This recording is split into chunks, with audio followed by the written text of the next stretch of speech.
All. May peace prevail everywhere.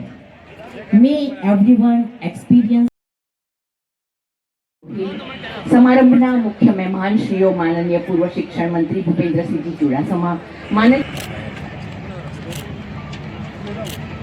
असतोमा सद्गमयं तमसोमा ज्योतिर्गमयं मृत्योर्मा अमृतं गमयं सर्वभूतेषु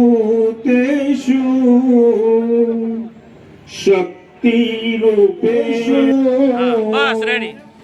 क्रांतिरूपे परंपरा एम के छे के हेजी तारा आगणिया पूछीने जो कोई आवे ने तो आवकारो मीठो आपजे दुला कागणी गणनार्थी जेमणे पोतानुं सत चित्त અને આનંદ પ્રભુના ચરણે ધર્યો છે તેવા સચ્ચિદાનંદજીનું સન્માન થઈ રહ્યું છે। આ આપણા માટે ગૌરવની ક્ષણ છે કે ખરેખર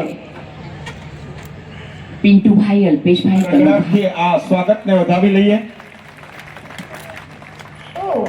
આજે બોરસદ તાલુકાના નિસરાયા ગામે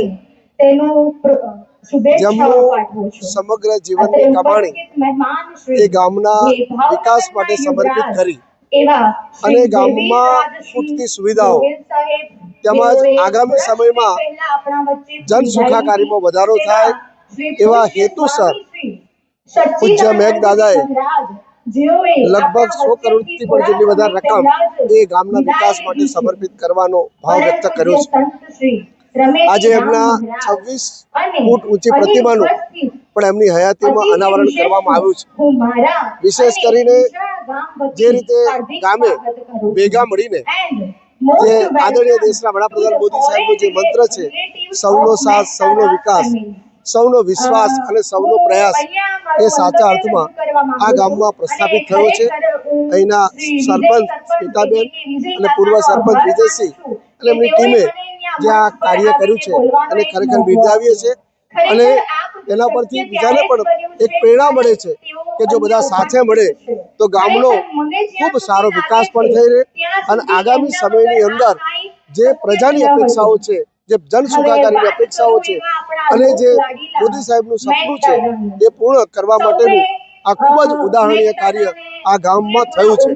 અને વિશેષ કરીને જે મેઘદાદા કે જેમણે 65 વર્ષ પહેલા આ ગામમાંથી વિદેશમાં ગયા અને 65 વર્ષ પછી ભારત અહીંયા આવીને ગુજરાતમાં આવી અને વતનમાં આવીને આટલી મોટી સખાવત કરી છે ત્યારે ખરેખર એમની પ્રેરણા માટે પણ બધાને પ્રેરણારૂપ છે અને ગામને આવનારા સમયમાં ખૂબ સારા જે વિકાસના કામો મળ્યા છે એ વર્ષો સુધી યાદ રહેશે।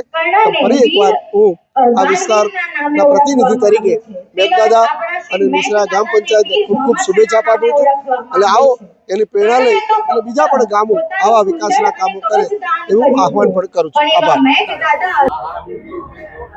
આ પ્રતિભા જે કરી છે ગામના લોકોએ એમના માટે હું ઘણો જ આભાર માનું છું અને યુવરાજ જે અહીંયા આપણા આજે પધાર્યા છે એમનો પણ ઘણો જ આભાર માનું છું. આજના શુભ અને પવિત્ર કાર્યક્રમમાં મેક દાદાને લઈને અમે બધા યુવાનો, નારી શક્તિ, વડીલો અહીંયા ઉપસ્થિત છે અને ખાસ કરીને દાદાની જ્યારે પ્રતિમાનું અનાવરણ છે ત્યારે અમારા જેટલા પણ યુવાનો અહીંયા છે અને જેટલા પણ આપણા મીડિયાના ભાઈઓના માધ્યમથી મને સાંભળે છે એમનીથી નમ્ર અપીલ અને વિનંતી છે કે દાદાને એક માર્ગદર્શક તરીકે લો. મેક દાદાને જે મહેનત રહી છે એમની જીવનભર, એમની જિંદગીમાં, છતાંય એક મોટા માણસ છે પણ પોતાના વતનને, પોતાના ઘરને યાદ કરીને અમેરિકાથી પાછું એક મોટું યોગદાન આપણા ભારત દેશના નગરજનોને, ગુજરાતના રહેવાસીઓને આપે છે. અમે મેક દાદાથી પ્રેરિત થઈને એમનેથી ઘણું શીખી શકીએ છીએ અને ખાસ કરીને આજના શુભ અવસરે જ્યારે મેક દાદાના પરિવાર પણ એમને સાથે એક મોટી સંખ્યામાં અમેરિકાથી આવ્યા છે તો હું એમનો પણ આભારી છું અને જેટલા પણ યુવાનો છે એમનેથી ફરી એ જ કહીશ કે મેક દાદાથી પ્રેરણા લ્યો અને એમનું જેવું એક જીવન જીવો.